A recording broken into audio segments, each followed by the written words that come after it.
Jurgen Klopp is known for maximizing the potential of his players. Throughout his managerial career, the German coach has turned starlets into stars, providing a springboard for elite players to evolve and reach their ceiling, including the likes of Mohamed Salah, Virgil van Dijk, Robert Lewandowski and Marco Reus, to name but a few. Identified Klopp as ideal for its approach around a decade ago. He was recognized as the type of trainer who improved players on the grass behind the scenes, rather than simply relying on the transfer market to solve problems and deliver results.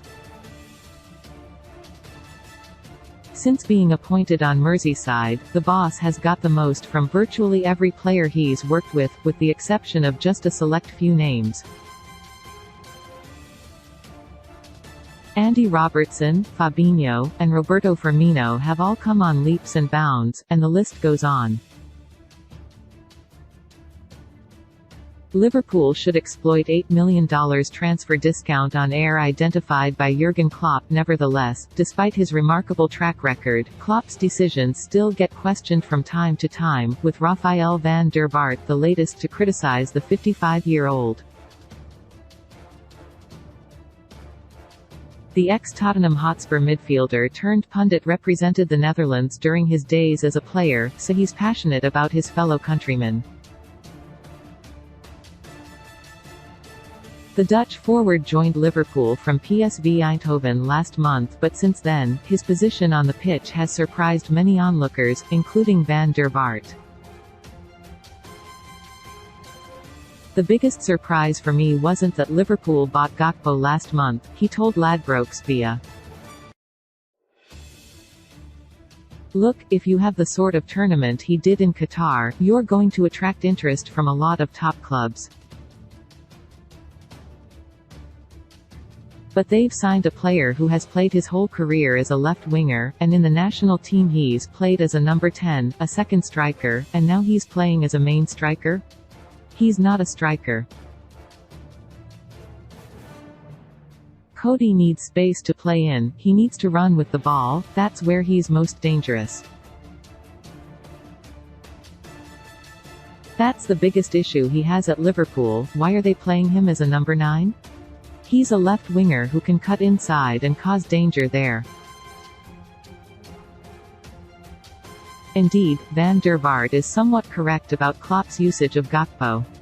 Rather than fielding him on the left flank, he's instead been deployed through the center as a false nine of sorts, almost in the mold of Firmino, who has occupied a comparable role at Anfield over the past 8 years.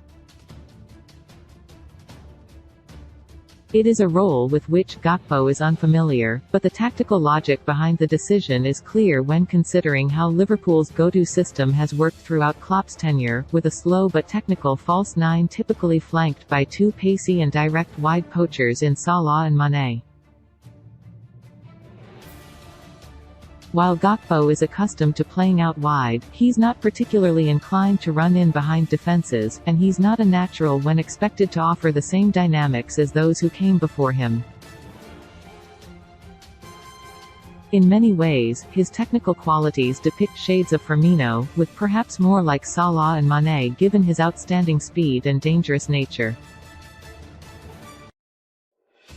The Uruguayan striker was deployed as a central striker for Benfica last term, but since his transfer to English shores, Klopp has moved him out wide for the most part, with Núñez and Gakpo effectively swapping positions in comparison to where they played at their previous clubs. Speaking after Liverpool's recent Merseyside derby win over Everton, legend Jamie Carragher said via, "It's interesting watching him, because he's more of a Firmino than some of the other players. He's neat and tidy in midfield, but there were a couple of times in the second half where he just glided past players. You don't feel like he's going to lose the ball in silly ways.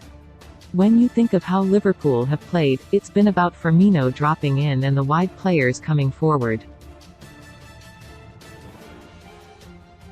Gakpo could be more of a Firmino. It remains to be seen how Klopp's attacking makeup will operate once every one of his offensive players are fit and available, but despite his curious usage of Gakpo, there is method behind the madness. Ultimately, his proven record of refining rough diamonds should be remembered. He's got plenty of time to prove Van der Vaart wrong.